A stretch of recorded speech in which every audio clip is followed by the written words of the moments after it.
வாழ்த்துக்கள் மேம்.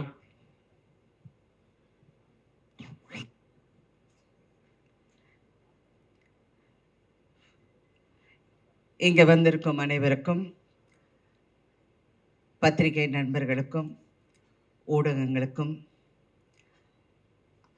தமிழ்நாட்டு மக்களுக்கும், இந்த படத்தை தயாரித்த Passion Studios, Sivakarthikeyan productions, director Sivakumar Murugesan அவர்களுக்கும், அவருடைய அனைத்து தொழில்நுட்ப கலைஞர்களுக்கும், என் கூட நடித்த அனைவருக்கும் முதல்ல நான் என் நன்றியும் வணக்கத்தை தெரிவித்துக் கொள்கின்றேன்.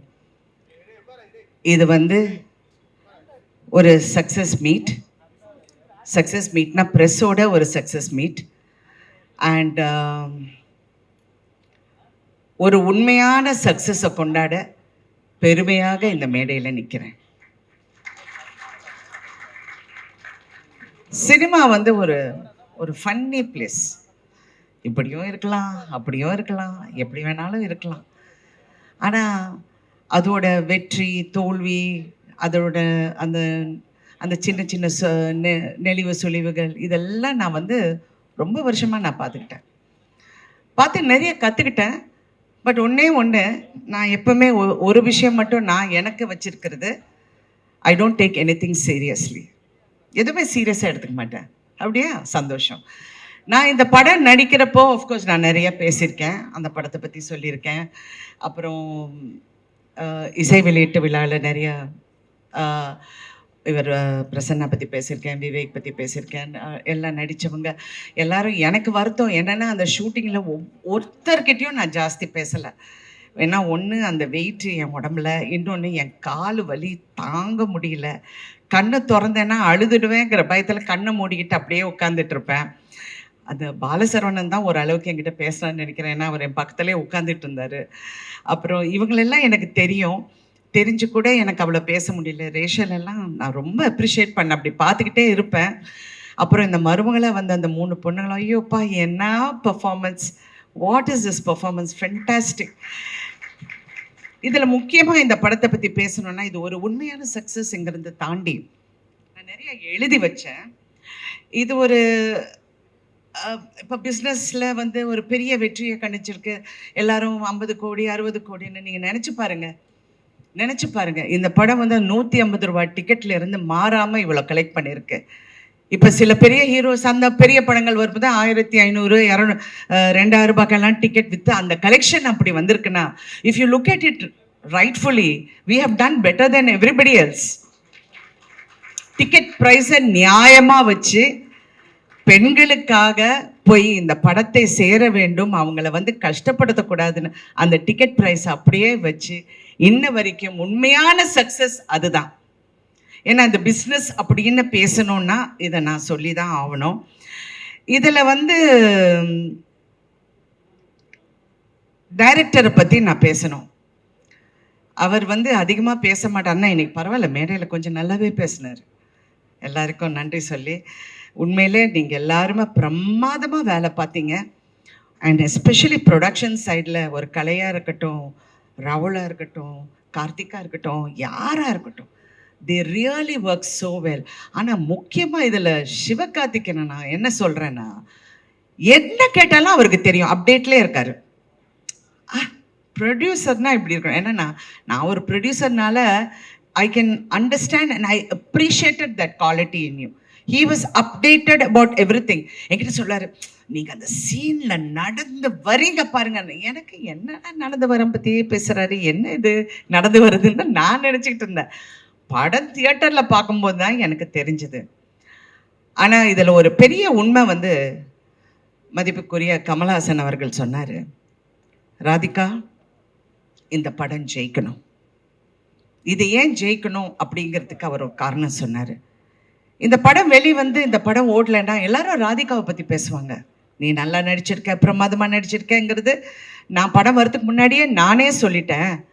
ஆனால் இந்த படம் ஜெயிச்சா சிவகுமார் முருகேசன் ஜெயிக்கணும், அவர் கூட இருக்கிற அத்தனை பேரும் ஜெயிக்கணும். மியூசிக்கில் இருந்து, கேமரால இருந்து, அதுவும் அதில் நடித்த ஒவ்வொரு கதாபாத்திரமும் ஜெயிக்கணும் அதுக்காக இந்த படம் ஓடணும்னு சொன்னார். சிவா உங்ககிட்டயும் அது சொன்னாரா? சொன்னார். I really thought it is true. ஏன்னா ஒரு காலகட்டத்திலையும் ஒரு டைரக்டர் வந்து சினிமாவை மாற்றுவாங்க. ஒரு மதிப்புக்குரிய ஸ்ரீதர் அவர்கள் வந்தார், பாலச்சந்தர் சார் அவர்கள் வந்தார், அப்புறம் பாரதி ராஜா, என் குரு பாரதி ராஜா அவர்கள் வந்தார். எல்லாரும் சொன்னார் பாரதி ராஜா போல அவர்னு. பாரதி ராஜா அவர்களுக்கு ஒரு தனி பாணி. ஆனால் Sivakumar is going to create அவருடைய தனி பாணி. அதிகம் பேச மாட்டேன். நான் நினைப்பேன் இந்த சின்ன பையனுக்கு எப்படி இவ்வளோ ஒரு தாட் ப்ராசஸ் இருக்குது அப்படின்னு. நான் அடிக்கடி யூஸ்வலி நான் ஸ்டடி ரொம்ப அது இன்ன வரைக்கும் எனக்கு அது ஒரு ஃபேசினேஷனாகவே இருக்குது. எப்படி வந்து, ஏன்னா நான் ஒவ்வொரு முறை அந்த தியேட்டரில் நின்று படம் பார்க்கும்போது பெண்கள் ஐடென்டிஃபை பண்ணுறாங்க. ஒவ்வொரு பெண்ணை எவ்வளோ சந்தோஷமாக இருக்குது தெரியுங்களா? தியேட்டருக்காரங்க எல்லாம் எவ்வளோ சந்தோஷப்படுறாங்க. மேடம் கூட்டம் வருது மேடம், தியேட்டருக்கு பாருங்க எப்படி கூட்டம் வருதுன்னு. எல்லா பெண்களும் அந்த ஒவ்வொரு வசனத்துக்கும், வெறும் பெண்கள் மட்டும் இல்லை, ஹஸ்பண்டும் கூட்டி வராங்க, எல்லாரையும் பிள்ளைங்களை கூட்டிகிட்டு வராங்க, எல்லாரும் அதை ரசிக்க போகுது. உண்மையிலே என்னுடைய இவ்வளோ நாள் கலை பயணத்தில் இது நான் பார்க்க கிடைச்சது எனக்கு ஒரு பெரிய பாக்கியம்னு நான் நினைக்கிறேன். ஏன்னா நான் நிறைய பார்த்துட்டேன். நான் ரஜினி சார் கூட நடித்த 3 முகம் படம் 100 டேஸ்க்காக ஒவ்வொரு ஊருக்கு போகும்போது அது ஒரு ஃப்ரெண்ட்ஸி. ஆனால் அதில் சில்க் ஸ்மிதா இருந்தனால எல்லாரும் சில்க் ஸ்மிதாவை தான் பார்த்தாங்க. நான் சைடில் இருந்தேன். பட் ஓகே, அதெல்லாம் சும்மா ஜோக். ஐயோ, எது சொன்னாலும் ஜோக்காக கூட சொன்னாலும் யோசிக்க வேண்டியதாக இருக்குது. தெரியாமல் சிவகுமார் என் பின்னாடி சிரித்தார். அது மாதிரி இப்போ இந்த படத்தை பார்க்கும்போது நான் சித்திக்கு அப்புறம் நிறைய பெண்களோட ஒரு ரிஃப்ளெக்ஷனை பார்த்தேன் சொசைட்டியில். நான் சீரியல் எடுக்க போதுன்னு நான் அப்படி தான் நினச்சேன். பட் இதில் டைரக்டர்கிட்ட எனக்கு பிடிச்சது கேரக்டர் பில்டிங். அந்த கேரக்டர்ஸை எப்படி பில்ட் பண்ணணும், அந்த கேரக்டரை எப்படி நம்ம கொண்டு போய் சேர்க்கணும் இங்கிறது அவ்வளோ ஒரு திறமை. அதாவது நீங்கள் பாரதி ராஜா ஒப்பிட்டு நிறைய பேர் சொன்னாங்க, அவர் வந்து தனி கேட்டகரி. அவர் சினிமாவை வந்து ஒரு புரட்சி பண்ணார். கண்டிப்பாக சிவகுமார் நீங்கள் அந்த புரட்சியை நீங்கள் வந்து கடைப்பிடிச்சு கடைசி வரைக்கும் அந்த புரட்சியை நீங்கள் வந்து அதனால தான் நான் உங்கள் செய்யோனை பற்றி திருப்பி நான் பேசுகிறேன். சிவா கரெக்டாக பண்ணுங்க. அதாவது சிவான்னு உங்களை அவரையும் சொல்கிறேன் சிவான்னு. பட் அவரை நான் இப்போ எஸ்கேன்னு கூப்பிட்றேன். SK1 SK2 இருக்காங்க என் லைஃப்பில். ஒன்று என் ஹஸ்பண்ட் சரத்குமார், இன்னொன்று ப்ரொடியூசர் சிவகார்த்திகேயன் அண்ட் ஆக்டர்.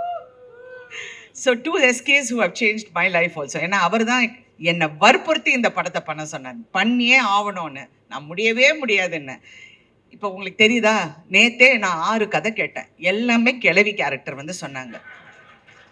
நான் அப்படியே பார்க்குறேன். அப்புறம் வேற அப்படின்னு முன்னையாவது மதர் கேரக்டர் சொன்னாங்க, இப்போ கிழவி வரைக்கும் போயிட்டாங்க. யோ ஸ்டாப் அப்படின்னு சொல்லி. அதனால உங்களுக்கு அந்த உங்களுக்கு தெலுங்கு பேசுகிறேன், தெலுங்குலேருந்து ஹைதராபாத்தில் ஷூட்டிங்னால ஆட்டோமேட்டிக். அதனால் உங்களுக்கு அந்த ஒரு ரெஸ்பான்சிபிலிட்டி இருக்குது. அடுத்த படத்தில் நம்ம ஈக்குவலாக செய்கிறோம். Okay okay, thank you. Anyway, so உங்களை பற்றி நான் நிறைய சொல்லிட்டேன். ஆனால் இன்னைக்கு இந்த படத்தை நான் வந்து தியேட்டர்ஸில் பார்க்கும்போது ஹீரோயினாக நான் பயணித்து இந்த 48 வருஷத்தில் நான் கற்றுக்கிட்டது வந்து எல்லா பெண்களையும் நான் பார்ப்பேன். எல்லா ஹீரோயின்ஸ் கூடயும் நான் நெருக்கமாக பழகுவேன். எல்லாரும் எனக்கு ஃப்ரெண்ட்ஸு. எல்லாரையும் பார்க்கும்போது அவங்களுக்குள்ள ஒரு பயம் எப்போவுமே இருக்கும். அடுத்த படம் என்ன, it's a very insecure job, very insecure. அடுத்த படம் என்ன, யங்காக இருக்கணும், அழகாக இருக்கணும், ஸ்லிம்மாக இருக்கணும், வயசு தெரியக்கூடாதுன்னு. எனக்கு ஒரு ஒரு ஒரு ஒரு விஷயம் என் மனசில் ரொம்ப ஆழமாக ஒரு காலத்தில் பதிஞ்சது. எனக்கு அப்போ என்ன ஒரு 25-26 வயசு இருக்கும். என்னுடைய பர்த்டே வந்து ஏதோ செட்டில் கொண்டாடுறாங்க. அப்போ ப்ரெஸ்ஸில் நிறைய பேர் வந்தாங்க. அப்போல்லாம் பத்திரிக்கை தானே. ஸோ எல்லாம் அந்த பேனாவும் பேப்பரோடு நின்று, மேடம் உங்கள் வயசு என்ன சொல்லுங்கள் மேடம் அப்படின்னாங்க. நான் இப்படி திரும்பி அவரை பார்த்தேன். ஏன்னா ஃபர்ஸ்ட் ஆஃப் ஆல் ஒரு லேடியை வயசை பற்றி கேட்குறது இட்ஸ் அ ரூட் கொஸ்டின் அப்படின்னு நான் நினச்சேன். அவர் என்ன நினச்சார்னா, வயசை மறைக்கிறாங்க அப்படின்னு. அவர் பக்கத்தில் இருக்கிற பற்றி வயசை சொல்ல ரொம்ப யோசிக்கிறாங்க போல இருக்கு. I was just looking at him and I was thinking, so இதுதான் என் லைஃபோட சேலஞ்சா? நான் வந்து என் வயசை ப்ரூவ் பண்ணணும், என்னுடைய அழகை ப்ரூவ் பண்ணணும், எனக்கு இப்படி பண்ணணும். I don't think that's a challenge for anybody. எல்லாருமே அவங்களுக்குள்ள ப்ரூவ் பண்ணிக்கிட்டாலே போதும். அது if you're a big success, moderate success, எதுவாக இருந்தாலும் success is success and nothing is as sweet as success and that is Thaai Kizhavi today. Such a wonderful success, a true success. விமெனுக்கு success, எம்பவர்மெண்ட்டுக்கு success. I really feel ரொம்ப ப்ரௌடாக இருக்குது. இந்த மாதிரி ஒரு படத்தில் நடித்து எல்லா பெண்கள் வந்து பாராட்ட போகும்போது ஒன்று நான் இது வரைக்கும் யாராவது என்னை பாராட்டினா தேங்க்யூ சொல்ல அச்சா சிவகுமார் தாங்க, அவர் தாங்க ஹீரோ, அவர் தான் எல்லாம். Because that success belongs to you. சின்ன பையனே, இன்னொரு சின்ன பையன் சிவகார்த்திகேயன், அதுவும் சுதன் சின்ன பையன் சொல்ல முடியாது, இருந்தாலும் ஒரு ஆண்மகன், பேஷன் ஸ்டுடியோஸோட சுதன் அவர்கள். எல்லாருமே நீங்கள் பெருமைப்படலாம். நிறைய பேரோட கேரியரை நீங்கள் பெரிய அளவுக்கு லான்ச் பண்ணிருக்கீங்க. இந்த மருமகளாக நடித்த ஒவ்வொரு பொண்ணுங்களும் என்னால் மறக்கவே முடியாது. அதே மாதிரி பாலசரவணன் என்ன நடித்தார், அதுவும் இவங்க இருக்காங்களே பாருங்க, இந்த நம்ம பிசிஸு, அப்புறம் அந்த கருப்பன், அந்த சாமியார் என்ன கங்களா ரெடிகளரா, அவர் சாம், எல்லாருமே இதான் இவர், எல்லாருமே எல்லாருடைய கேரியரையும் நீங்கள் நினச்சி பாருங்கள். This is another phase in films. Cinema இண்டஸ்ட்ரியே கன்ஃபியூஸ் ஆயிருக்கு. என்னடா இந்த படம் ஓடுது, எல்லா ப்ரொடியூசர்ஸும் தியேட்டருக்கு ஃபோன் பண்ணி கலெக்ஷன் என்னங்க, என்ன நிஜமாவே இந்த அமௌண்ட்டா, நிஜமாவே இப்படி நடக்குதா, ஏங்க அவங்க பறக்கலைங்க. நான் வேற தெரியாமல் இது ரஜினி சார் பண்ண வேண்டிய படம்னு சொல்லிட்டேன். நான் சொன்னது கேரக்டர் வைஸ், அது அவருக்காக நிறைய ட்வீட் பண்ணியிருக்கலாம். யாருமே பறக்கலையே. ரஷ்யாவிலிருந்து நான் டான்சஸ் கொண்டு வரலையே. என்ன இது இந்த படம் ஓடுதுன்னு இட் ஹஸ் கேல். ஸோ உண்மை என்னென்றால் கண்டென்ட் இஸ் கிங். அதை பேக்கேஜ் பண்ணுறதும் இன்னொரு கிங், சிவகார்த்திக் கிங். ஐயோ ஏதாவது என்ன சர்ச்சை செஞ்சிருவாங்க, வேண்டாம் எல்லாரும் பயந்து பேச வேண்டியதாக இருக்கு.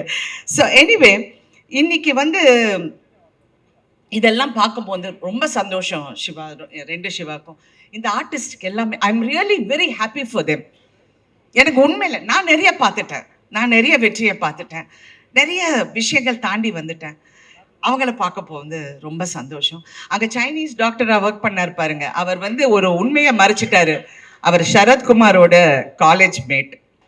நான் அன்னைக்கு பார்க்குறேன், ஆமாம் டே என்னடா அப்படிங்கிறாங்க. என்னடாவா, யார் அது அப்படின்னு பார்த்தா இப்படி. அதனால என் கணவர்கிட்ட சொன்னேன், நீங்கள் என்னை ஏமாத்திட்டீங்க, ஏதோ வயசெல்லாம் மறைச்சு ஏதோ கல்யாணம் பண்ணிட்டீங்க போல இருக்கு. எல்லாம் வேற சைஸில் இருக்காங்க, வேற ஹைட்டில் இருக்காங்க, but college mate. Thank you so much for entertaining. Thank you so much, thank you. இன்னொரு விஷயம் வந்து இந்த படத்தில் ஒரு ஹைலைட், தவறு எங்கே நடந்தாலும் அதை நம்ம தட்டி கேட்கலன்னா அந்த தவறுக்கு உடந்தையா போகிற மாதிரி இருக்கும்.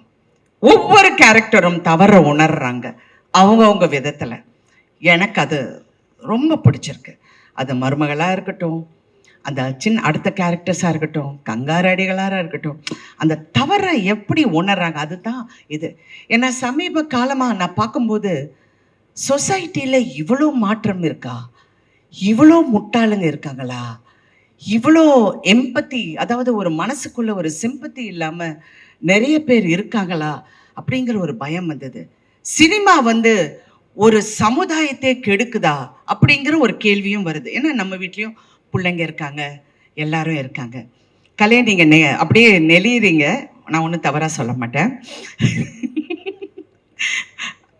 பட் எனக்கு அந்த ஒரு அச்சம் எப்பவுமே இருந்தது. ஆனால் இந்த படத்தை பார்க்க போகும்போது பெண்களின் குரலை கேட்கும் ஆண்கள், அந்த குரலை நல்ல உறக்க சொல்ற இளம் ஆண்கள் இருக்கும் போது இந்த சமுதாயம் என்னைக்குமே கெடாது.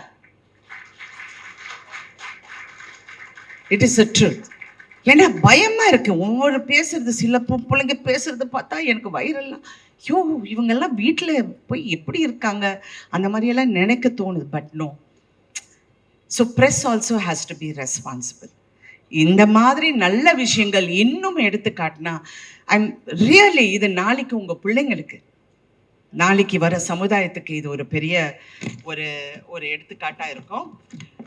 இன்னொரு விஷயம் வந்து இந்த படத்தில் வந்து நிறைய எம்பவர்மெண்ட் பற்றி பேசியிருக்கோம். ஆனால் உண்மையான எம்பவர்மெண்ட் தயவு செஞ்சு எல்லா பெண்களும் அதை நம்புகிறாங்க, நம்பி ஆகணும். சினிமாவில் நிறைய பெண்கள் வந்து போராடுறாங்க, ஜெயிச்சாகணும். ஆனால் நான் இந்த வகையில் நான் எங்கே எம்பவர் ஆனேன்னா, இந்த படம் ஒத்துக்கு போகும்போது சுதன் என்கிட்ட பேசிகிட்டு இருந்தார். நான் சொன்னேன், எல்லா ஹீரோஸுக்கும் நீங்கள் சம்பளம் கொடுக்குறீங்க, சரியா? ஏன் ஹீரோயின்ஸுக்கு சம்பளம் கொடுக்க மாட்டேன்றீங்க அப்படின்னு வந்தது. சுதன் சிரிக்கிறாரு. சிவகார்த்திகேயன் அப்படி நல்ல பையன் மாதிரி உட்கார்ந்துட்டு இருக்காரு. ஆனால் இது கேட்ட உடனே I have to thank both of you. First time Tamil இண்டஸ்ட்ரியில் ஒரு ஹீரோயினுக்கு ஷேரில் உங்கள் சம்பளம் வந்து இருக்கு அப்படின்னு சொல்லி ஒப்பிட்ட முதல் தயாரிப்பாளர்களின் பெருமை உங்களுக்கு தான் செய்யும். இது வரைக்கும் ஐ don't think any heroine has got done it. அதில் நான் அந்த பெருமை எனக்கு வந்து அது சார்ந்தது. And not only that, it is a good example for the industry. It is a good encouragement for women. ஏன்னா எம்பவர்மெண்ட் வெறும் நீங்கள் வந்து பேசி பிரயோஜனம் இல்லை, அது செயல்பாட்டிலையும் காமிச்ச இந்த தயாரிப்பாளர்களுக்கு நான் பெண்களின் சார்பாக நன்றி, அதுவும் நடிகைகளின் சார்பாக நான் நன்றி சொல்ல கடமைப்பட்டிருக்கேன். ஸோ தே செட் எஸ், ஷேரில் வர உங்களுக்கு ஒரு பர்சன்டேஜ் இஸ் யோர்ஸ். அதாவது மினிமமாக எனக்கு பே பண்ணியாச்சு, எல்லாம் கிளியராக பண்ணிட்டாங்க. இருந்தாலும் ஷேரில் சொன்னோன்னே ஐ எம் வெரி ஹாப்பி. ஏன்னா படம் ஓட ஓட இன்னும் happy. It's not for the money, it's really not for the money. It is for that feeling of being, yes, we can do it. Believe in yourself. I love that. I want that for everyone to go for it, you know, to feel that yes, நம்ம கஷ்டப்பட்டு உழைச்சா அந்த உழைப்புக்கு கண்டிப்பாக வெற்றி இருக்கும். அதுவும் இந்த படம் வெற்றி வந்து இன்னும் அதை ஊக்கப்படுத்துங்கிற இதில் அந்த நம்பிக்கையில் நம்ம எல்லாரும் இருக்கோம். இன்னொன்று, நான் ரொம்ப நேரம் பேசுவேன், பட் இருந்தால் வேண்டாம், கொஞ்சம் கரெக்டாக பண்ணிடுறேன். Thank you so much once again to each and every one. இந்த படத்தில் கான்ட்ரிபியூட் பண்ண எல்லாருக்கும் நான் நன்றி சொல்ல கடமைப்பட்டிருக்கேன். And also I wanted especially to Vivek, I want to tell him, thank you so much Vivek. I know how hard நீங்கள் work பண்ணீங்க, நீங்கள் எல்லாரும் ஒர்க் பண்ணீங்க, அவருடைய அசிஸ்டன்ஸ் எல்லாருக்கும். அப்புறம் இந்த படத்தில் நடித்த எல்லா பெண்களும் இங்கே வாங்க மருமகள் எல்லாரும் வாங்க. ஏன்னா this is about women empowerment. I want them to come. வாமா, நீயும் வாமா, நீங்கள் 2 பேரும் வாங்க. எல்லாரும் ஸ்டேஜ்க்கு வாங்க ப்ளீஸ். ஆள் எல்லாம் இல்லாதீங்க, வாங்க உட்காருங்க, வாங்க. இவங்க எல்லாருக்கும் விமென் எம்பவர்மெண்ட் என்னங்கிறது காட்டி கொடுத்த உங்க அனைவருக்கும் நான் நன்றி சொல்றேன். பெரிய கைத்தட்டல் கொடுத்துடலாம். இந்த வீடியோ உங்களுக்கு பிடிச்சிருந்தா ஓபன் மைக் சேனலுக்கு லைக் பண்ணுங்க, ஷேர் பண்ணுங்க, கமெண்ட் பண்ணுங்க, சப்ஸ்கிரைப் பண்ணுங்க, பெல் பட்டன் மறக்காம அமுக்கிருங்க.